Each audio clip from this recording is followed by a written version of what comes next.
Question number 7, in the name of Deputy Pringle. That's good, Simon. Minister, this question just relates into the development of the common security and foreign policy within the EU and what implications it has had for our own independent foreign policy into the future. Minister. Thank you, Deputy. In its foreign policy review published just last week, the government set out in a comprehensive way its approach to international affairs and its continued support for a fairer, more just, more secure and more sustainable world through our development programme, our human rights policies, our peacekeeping, disarmament and our security policies. In a globalised world, we work with other countries who share common values and interests so as to amplify our voice in an increasingly complex international landscape.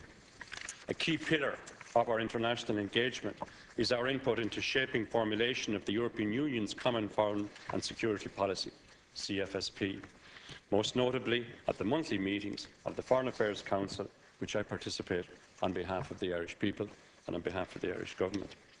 The CFSP allows the European Union to act in a unified way in the external sphere, including in the areas of conflict prevention and peacekeeping, institution building, trade and development, and thereby contribute to the maintenance of international peace and security in support of the United Nations.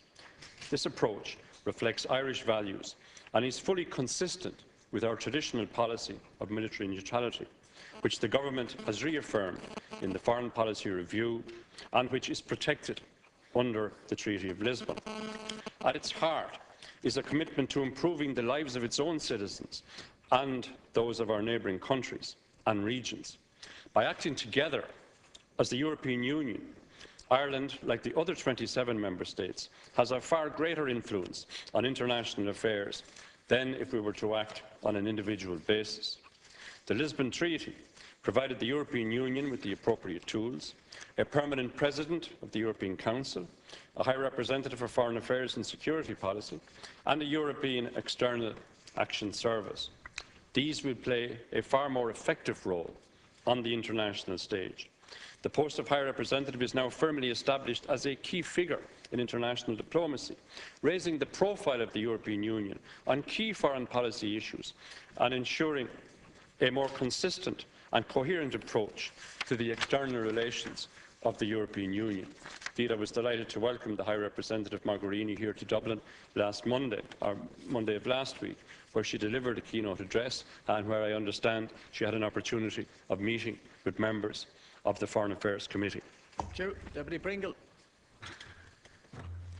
Minister, the development of the common security and foreign policy within the EU, I don't see how that actually, or maybe you could point to examples of how our traditional policy of independence in foreign affairs and how Ireland's traditional role has actually shaped EU policy in relation to common foreign and security policy, because I actually don't see it. I think the one example that we had of the development of this policy would have been our abstention in the vote in the UN over the summer around the conflict in Gaza, and how that certainly sent a very negative message to Palestinians when you look at traditionally the very strong role that we had played on the world stage in relation to the conflict in the Middle East.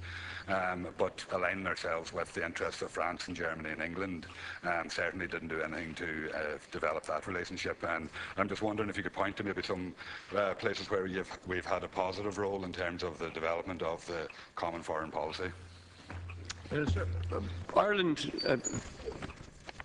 plays a key role, and can I assure the House and the Deputy that Ireland continues to play a leading role in shaping the policies of the European Union in areas of priority concern, from indeed an Irish perspective. The Deputy sought specific information.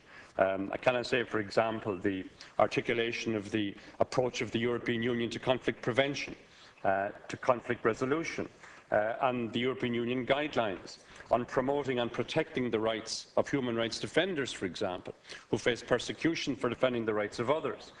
We play a leading role on the establishment of protocols, for example, on the rights of lesbian, gay, bisexual, transgender individuals. In addition, Ireland has a long and credible record of support for a lasting peace in the Middle East, as referred to specifically by the Deputy. We continue to be a strong voice and play a leading role advocating a two-state solution. We play a prominent role in not only shaping but achieving EU positions on the Middle East, including benchmark sets on the Foreign Affairs Council conclusions, which the European Union has focused on specific issues relating to the viability of a future Palestinian state. Only last Monday, again, I participated on behalf of Ireland in discussions at how best the European Union can play a positive role to bring about a lasting solution to the current crisis in the Middle East.